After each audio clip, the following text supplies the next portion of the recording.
All right. Hello and welcome. My name is Dragothic, or you might know me as Jacob here. I got Marty here hanging out with me today. We're going to be doing a review on BioMutant after now that we've both played the shit out of it. So it seems something worthwhile doing. Let you know our thoughts on that one there today. Before we get started with that, though, I'd also like to remind you about my Twitter at Dragothic_, and my Twitch, Dragothic_ as well. All links are down below in the description.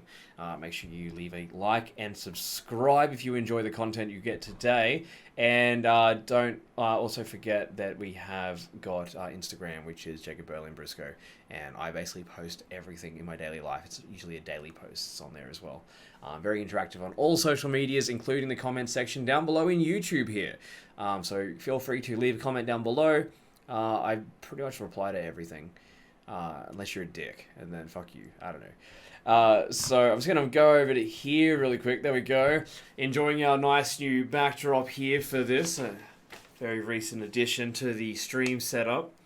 So Marty, played the shit out of BioMutant. I mostly watched you play it for a little bit because I didn't quite have my computer set up yet. Yeah, so the difference between you and me was you played it on the computer and I played it on the PS4. So naturally there were those slight differences. And I think that's really important. No, it's basically just like frame rate differences. You're capped at 30 and I got 60, which...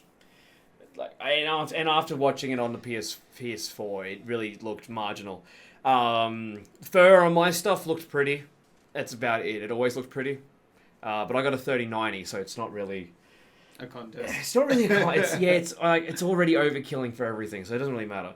But so with that one there, I was gonna ask, so what route did you take, Marty? You went on which side did you go for? Yeah, so I went 100% good. I was just a good little boy the whole way. I just wanted to see. Went with the Myriad tribe as well, which was the good tribe. And yeah, didn't really associate with any other tribes, and whenever I could, I chose the more peaceful route. So rather than genocide and slaughtering the other groups, I would just make them peacefully forfeit. Yeah. And played through that way. Yeah, fair enough then. Yeah, I'm mostly on the evil route. I went the Jagni side, and it's pretty cool. I like their bow staff weapon, which you can get from defeating them. But it's good. It basically adds a double jump to the game. And also the armor's really cool. The Jagni armor's very cool. I think I'm still using one of the Jagni pieces for where I'm up to now. Yeah. I've got a couple legendary pieces now though, so it's not as necessary anymore. Marty here has found absolutely nothing. How's that hat going? You got a beanie on? Yeah, okay. Oh, all right. So routing differences so far. Picking the peaceful options, it's basically having a less interesting way of playing the game. It's just like, oh no, I saved myself a 2-minute boss fight. Yeah. Is that kind of how did you do it for every fight? Or? I did it for every fight, and whenever possible throughout the game, you're given options whether to do a good or bad thing, like rescue a person or, watch them get eaten, and I would always, rescue the person or capture them. And, pat pets. I was patting everything. And did we find out what pets do? I never Googled it. No. Did you find a use for them? Warm patting pets. I think that was it. And you just get an extra positive point. Oh, so they're just like a roaming positive point. Yeah. See, I've just been pocketing them. I think I probably should have just like murdered everyone I found. Yeah, there's not like a spit on them and capture them. They're not a collectible thing that you've found so far, or anything that no one wanted to talk to you about them yet. Yeah, no. I have to Google that one. And play with it later. I went full evil on that one there so far for there. Mostly because there's a couple of key psi powers that I want to use that require like 30 and 40 evil points to be able to use. You didn't really use any powers. Which is a good point that you also make is our mechanics of the game. Yeah, like I think you and I have gone for very different styles of gameplay. I went for the gunslinger. For the quick, fast reloads and a lot of shooting and dodging and just doing quick hits here and there with a big sword. Yeah. When you went for like a tanky build. Yeah, so I went with the Sentinel typing, Yeah. And I also went with a breed that was predominantly pretty a tank breed as well. So Yeah. not a lot of brains, a lot of brawn. Yeah. Just to Smack get through. shit. Just to, don't even dodge roll. Just ran through with the biggest weapon I could, maxed out attack, and just tried to get it through that way, which was actually pretty effective. So there's a lot of versatility on what you can, on what's the character you want to play. There is no one way to play this. There is certain weapons that obviously are better in the game, but also how you use them can. I've basically cheesed every fight. So I've gone into so far. As much as I can, I've just cheesed fights and like half-assed it and hidden behind rocks and gotten things stuck on stuff so that they couldn't attack me through like I get them stuck on like there's like a random over like a solid world like trolley from a supermarket. Get one of the big guys trying to walk through it and just shoot him while he's walking at this trolley. It's an absolute piece of shit. So with that, you've gone good. I've gone evil. It makes it in the game itself. It really only makes difference for conversations when you try to talk to someone. Not just that, but also the options of people that you like and dislike you as well. Oh, yeah, true. So after you finish a segment of a dungeon or a world eater, then you're given the option of whether to befriend these people and take them with you. Or... Yeah, fair enough then. Yeah, spoilers.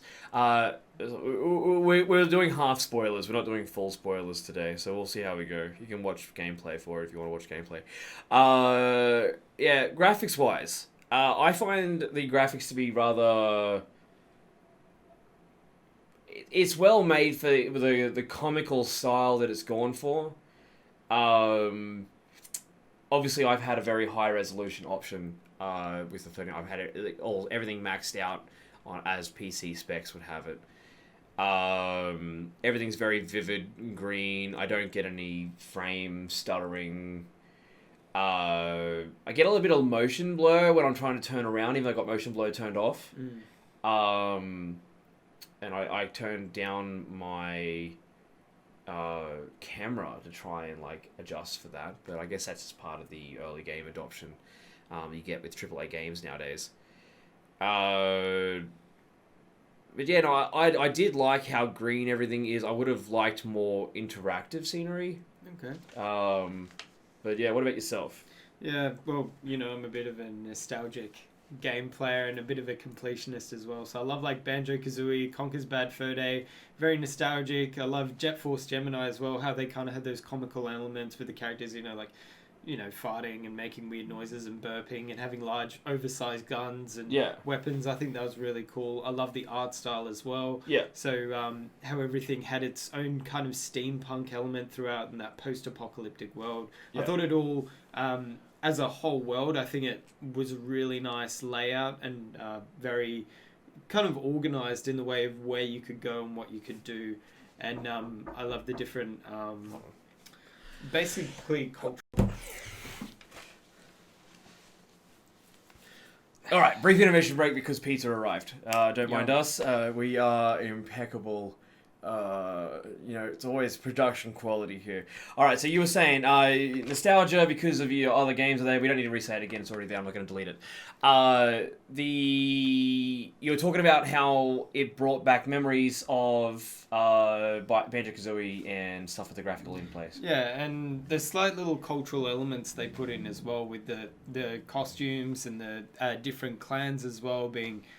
obviously brought in from historical elements. I think that was really cool, integrating it with modern technology and making it give that real post-apocalyptic feel as well, which I thought was quite clever. Yeah, see, I have some reservations on the items though for it, because basically everything was is playing through. It felt like there was 6 items. There's 6 hats. There's 6 shirts. And it didn't matter which one you had, they were all the same, and they just had a slightly different biome that they work better in a little bit. And even then, like, the amount of resources you need to upgrade any individual piece it's not worth even bothering. You don't know how to do that either because it never came up.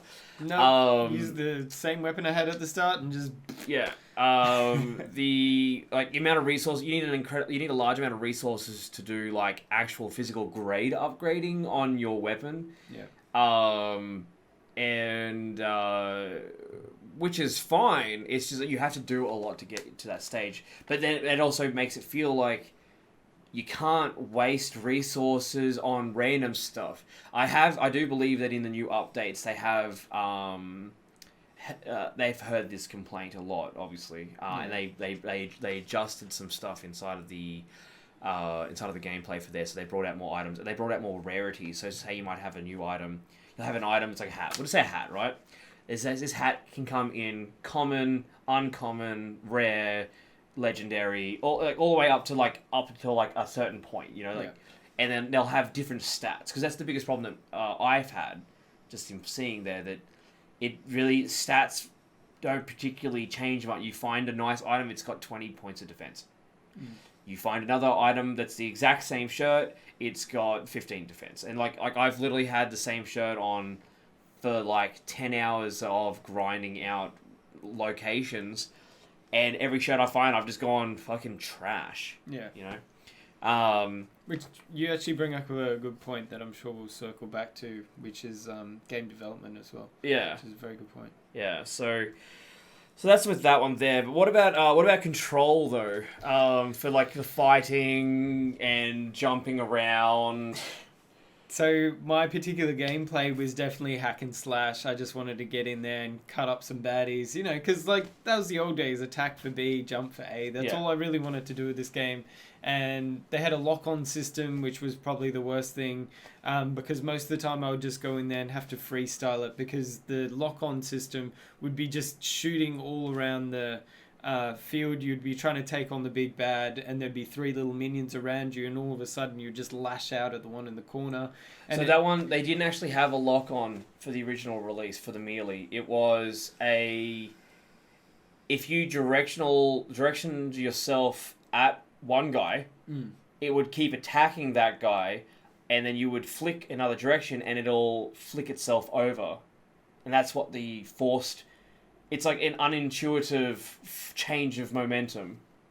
So you could be like, you could see an attack coming from, which is good in itself, but also causes other problems. So say you're trying to dodge an attack from this guy, right? So you try to move to the right, but instead of moving to the right, you're now attacking to the right. Yeah, exactly. And that's where I found a lot of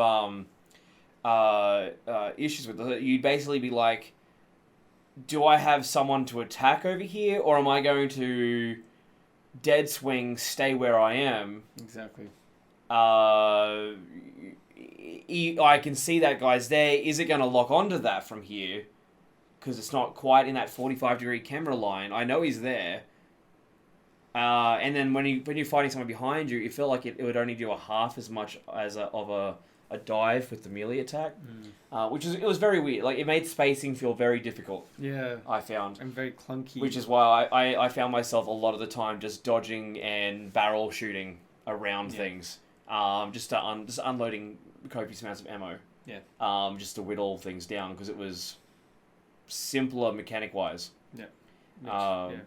Nowhere near as much damage, but simpler mechanic wise, especially on the higher difficulties.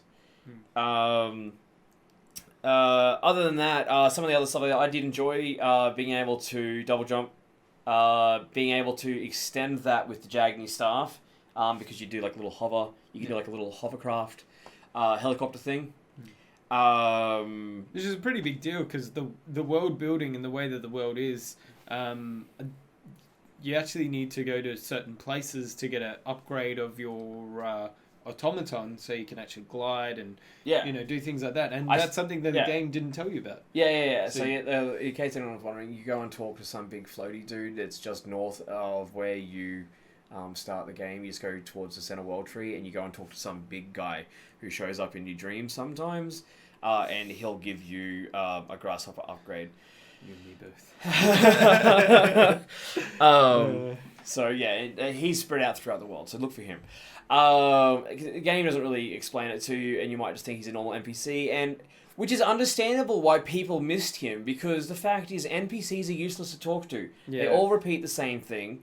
And they have this weird gibberish thing. Weird gibberish, but not just that. So say you've accepted a quest from someone. You go an hour down your road there, and you talk to a random NPC, and he's reminding you about the quest you were given by a guy 2 states over. I didn't, Like, as I if didn't it's- do any. I did not You do didn't- any quests. Yeah, but like if you get a quest from any, like even any side quests, Yeah, I did. he'll talk to you and be like he's the one that gave it to you. It's like, no, I want a new interaction. So yeah, like, and then the voiceovers, like it was just like they sort of in the major update that came out, they downed the amount of gibberish before the cricket starts talking. Okay. So there's like less of that mumble jabble before the cricket started. Like instead of having 10 seconds of mumble jabble, it was like 3. Okay. Before they would stop and you would just hear the thing, and it wasn't mumble jumbling over the top of the cricket talking, Yeah, that would have been. which was like really painful. It's like, I understand that he's narrational translating for me. It's an interesting idea, but I can't hear him because gibberish is happening still. I personally found that it detracted. I know that it was meant to, build up this sense of this kind of Storytelling. storytelling, and this thing's meant to be like you're kind of like Navi, in Zelda, like translating things for you. But I really did feel like it was detracting from the experience, and I felt like it was quite cheap considering now what we have. Like even in Legend of Zelda now, there's voice acting, Yeah. and that has been its like its gameplay, you know what I mean? Like, Yeah. we've never had voice acting in Zelda, and now we do. And I feel like everyone needs to at least be at that line where we have decent voice acting. Yeah. My personal opinion. Yeah, no, I fully agree. Like I liked the idea for it. I just feel like it wasn't quite right. Like it was an alright idea. It was a good try for something, but it just felt like it felt very out of place to be everything. Like, why can't these things understand each other? Exactly. Yeah. That's how I felt. It's just like, why is there not a language here going on? But either way. So yeah, the voice acting a little annoying. Just based on the thing they're getting the story told to you as a third person, makes you feel like you're playing someone else's story instead of running your own. Exactly. Which is the whole thing is meant to be like a decision tree where it's about you making up your own mind. Yeah. All right. Right. All right. So, coming off of like the story narration and stuff like that, let's go on for some bugs. Now, from watching you play, because I watched you play as well as doing it myself, you had some pretty big bugs on the PS4 version. I did, yeah. So first of all, I just felt overall the game was quite unpolished. A lot of the interactive animation scenes, so choosing your tribe and things like that, they didn't even have backgrounds, and also you could see... See, I think they reckoned that was like a intentional decision. See, a lot of these But I thought that was like... I agree with you on that one there. Like, it was an intentional thing, but also it felt lazy. It felt lazy, Yeah. exactly. So that's my point that I'm making. Yeah. If you're going in with a big game like this, it needs to be a finished, polished product, or at least to a state. It seems like there's a bit of a fad these days that you do get these half-polished games, which I'm not really happy about. I burnt on No Man's Sky. I've never pre-ordered a game since No Man's. And that's not fair. That's not fair for you. You can't trust shit. But not only that though. What about actual bugs though? Actual bugs, so going through the whole good route, being friends with everyone, helping people constantly, being the good guy, I ended up actually getting the bad ending, watching the world blow up and, oh shit, spoilers, and, getting the bad outcome of the game. And every conversation interaction saying that you are an evil person, despite not having a single point in dark and evil. Exactly. So that was pretty funny doing that playthrough. You effectively did the good route and got the evil playthrough that I was doing, and I'm sort of like, well, that's what everyone said to me. Okay. Yeah, whatever. it's a lot like my real very life where it was you very try dumb. and do good things for people and you end up getting the bad. Yeah. And then Life advice, everybody. and then just I think you had something just straight up didn't work. Yeah, so just game mechanics in general. Like the barn. There was a barn one. The barn incident. So there's a specific barn where you're meant to go through and hit certain objective points, and one of these power boxes where you're meant to do those little mini games connecting the wires. Yeah. And what it would let me do was lock on and focus on it from across the the beam, which was about 20 meters away in game talk. By the time you get up to it, it wouldn't let you interact with it. And that was integral for progressing to the next section, which was pretty frustrating because then I would go to the next section, the door wouldn't open. So yeah, that's pretty big though. Basically, it was like the power conduit thing to switch the door open to unlock the final thing because you'd done the entire puzzle except for this final door where the reward is. Exactly. So there was no payoff at the end. Yeah, which and was that happened a few frustrating. times. I think there was a few other areas where the similar things happen where the game mechanics would just fall apart because of bug. Like Absolutely. it didn't matter reloading. It doesn't matter. Reloading saves, turn the PlayStation off didn't matter. Swimming, jumping. If you're jumping by a rock, if you're with a horse and you're by a rock, you'd be. Oh, and you can't get up because it's like some invisible game wall that doesn't exist. And you'd constantly be getting trapped in certain places. Yeah, jitters. Just. Although once we learnt that there's like a weird thing where you can jump out of water and fast travel, that was. Whoever invented that was genius, by the way. Yeah. Shout out to you. Oh, don't fix that. It's the only thing that saved me from being able to not swim. Blessed. Right, yeah. So I haven't really had any major bugs other than just like I'm getting motion blur when I've got it turned off when I'm turning the camera. Yeah. But I also played only on the updated when the update 2.1 came out, where it was where you played on the original day one patch. Which I was Yeah, so, you know, some stuff need to polish, but that's what all AAA games seem to be coming out partially broken and they need to be patched in to fucking work, because apparently making a functioning game on day one is too hard. Despite this thing's been in development for like 5 years, I think. I just don't appreciate the fad. It'd be like getting a Christmas present from your parents and... You know what I mean? Just being like, oh, it's half a car. Yeah. You're like, oh, thanks. And they're like, oh, don't worry, add-ons are coming soon. We'll get you that tire, like, in 3 months' time. Like, Yeah. I don't think... It's a fad that's going on in the industry, and I don't appreciate it personally. That's just coming from me. Yeah, I'm in the same place. So that'll lead us on to basically our next point anyway. Like the overall thoughts of the worth of the game itself. So the game came out for PlayStation, Steam, Xbox... PS5 doesn't count, they don't exist. The $100 as a PS4 game, as an end-of-life game for the console, that's a lot of money for a game. That's probably the most I've ever paid for a PS4 game that didn't come with a fuck ton of collectible shit physical. Yeah. You know, like $100. Most games come out at 80, 89 or like $75. That's the general standpoint for it. Yeah, Anything right. more than that, I'm getting loot, you know? Yeah, exactly. I'm getting a little figurine at $110. Collectible memorabilia that is actually worth more later on down the track when you don't open it. Some sort of fucking shirt. Yeah. You know, like when you're throwing that much money at something, you really expect it to be perfect. And this whole day one patch thing they got going on with all games coming out recently is like, it's basically, it all leads into that same issue of like, I've paid a certain amount of money to get this to be finished. You know, like why? Like, because like I've already played it. 3 months down for the track from now, something else is coming out. I want to play that. Revisiting games, just because they've released information saying, oh, we've improved it. I know you finished the game in the state that it was in, but we want you to, you know, replay the game. See, we've continued working on it. We've got the microphone too far away from us talking, which is fine, doesn't matter. The production value.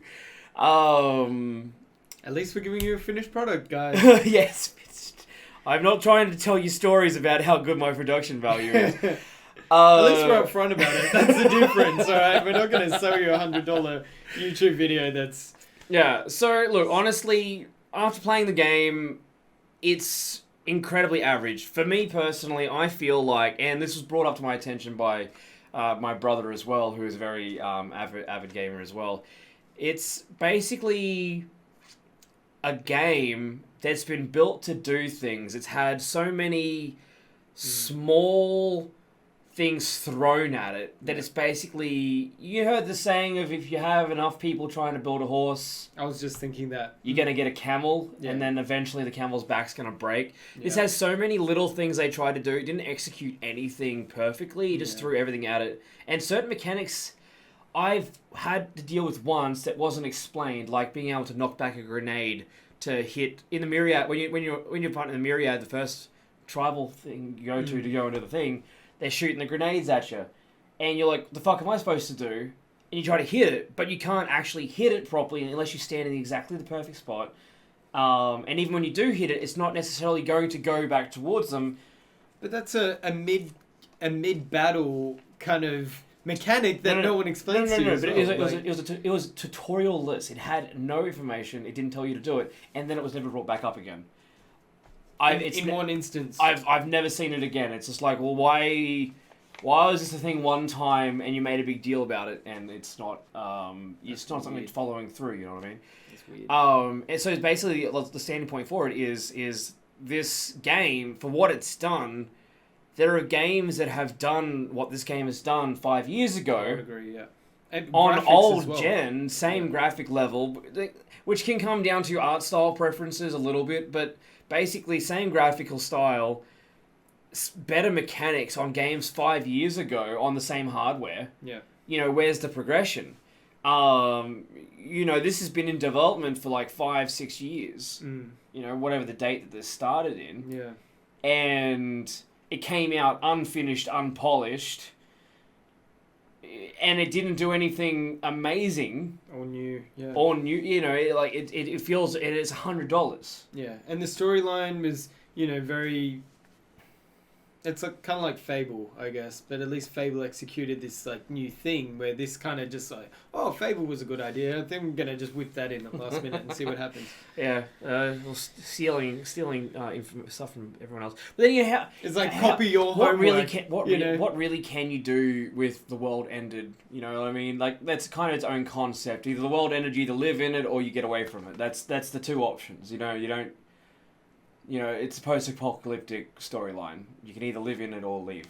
And they give you that option. Game developers, come find me. Yeah. I'll make you a better game. Hell yeah. No, please don't. But yeah, so here's the thing. I'm gonna throw a hypothetical for you. So we were in EB Games, right? Not sponsored. One of the games we picked up there, Death's Gambit. Yeah. Okay, that was $1. We paid $1 for Death's Gambit. It is effectively 2D Dark Souls platforming. It's basically 2D Dark Souls. I can't explain it anything other than that. It's really hard.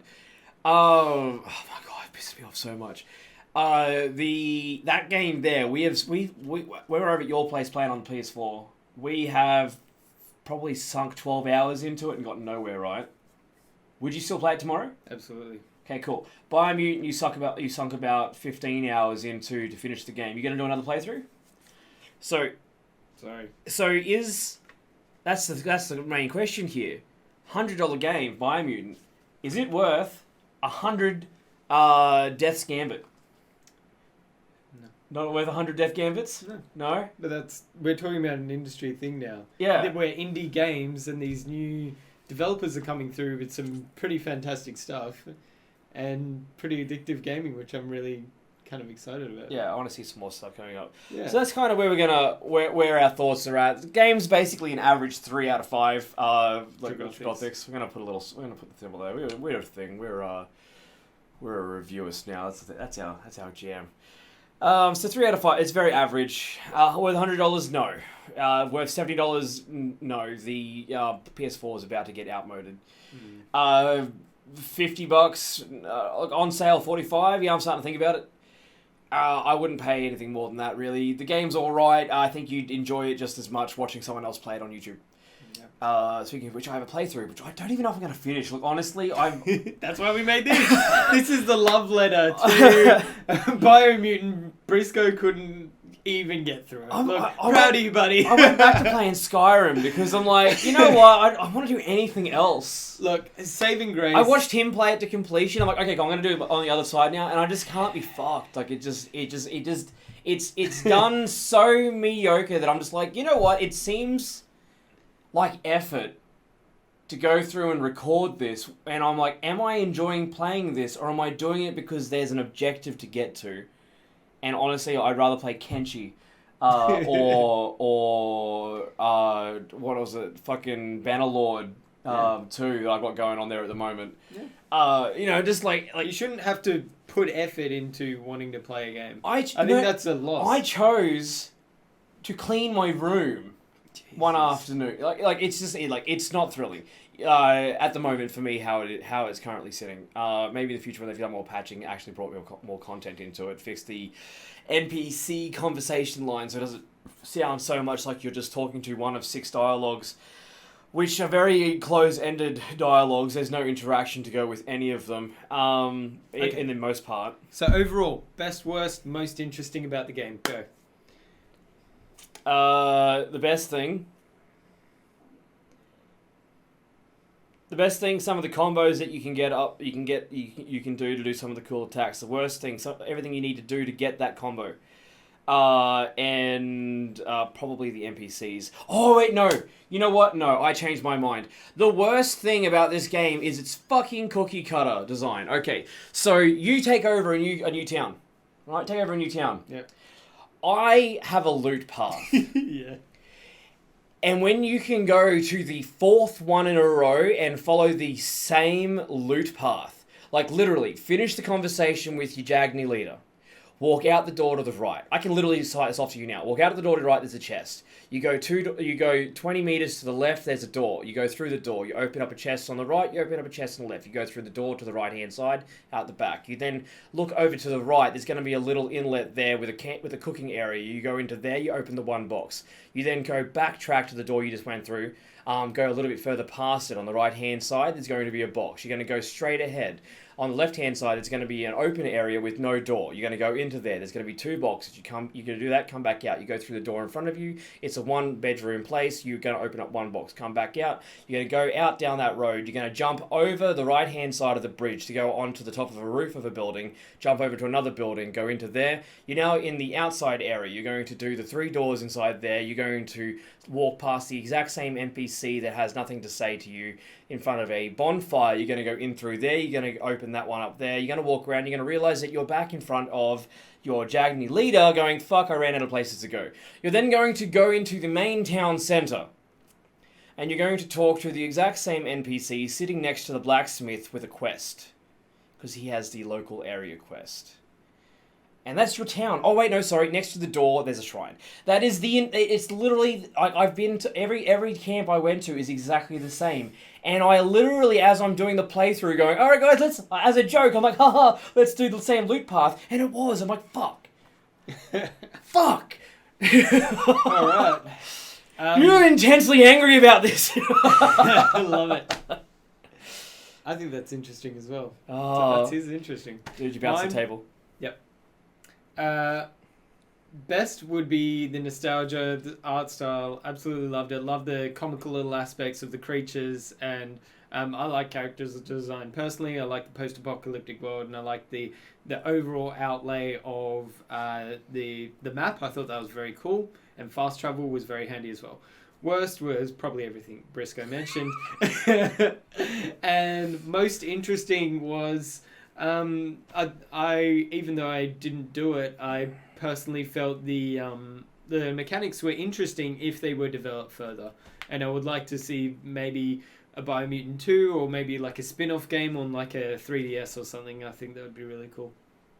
Oh, that also reminds me, I played on a keyboard, right? So you have to do a little bit like hand mathematics to get to your Alt and Control and all these other top buttons and stuff like that. I ended up remapping shit to my multi-mouse because I got like buttons on the side for like the dodge roll and the guard and stuff, because like the hand mathematics to like bring a pinky finger under, and I was getting cramps. So like yeah, just some of the keyboard binding was a bit rough to handle for that one there. Fable's homework, BioMutant homework. I'm kidding, Logitech. You do great work. You might need to take that out. I feel like they're gonna kill me. Hey, yeah, that's the guy. No sponsorship deal for him in 3 years' time. Oh my god, fuck. All right, so there we go. So that's basically our idea for that. So thank you very much. This has been Dragothic Gaming. I've had Marty here joining me for a bit of a review and chat about the game. Just some Thanks ideas. for hanging out, guys. So if you've enjoyed watching this and seeing more content from Dragothic Gaming, make sure you like and subscribe. Leave a comment down below. I do answer just about every comment that comes on there, unless you're a dick and I can't be fucked. Sure. And if you are a dick, sometimes then as well, because it's more fun to pay you out. I have Twitter, Dragothic_. Twitch is also Dragothic_. Jacob Berlin Briscoe on Instagram. And links for all of these are down below in the description. Make sure you click on those, follow those as well there. And I'll hope to see you again in the next video. Thank you very much. Dragothic Gaming signing out. And Marty, wave to the people. Bye.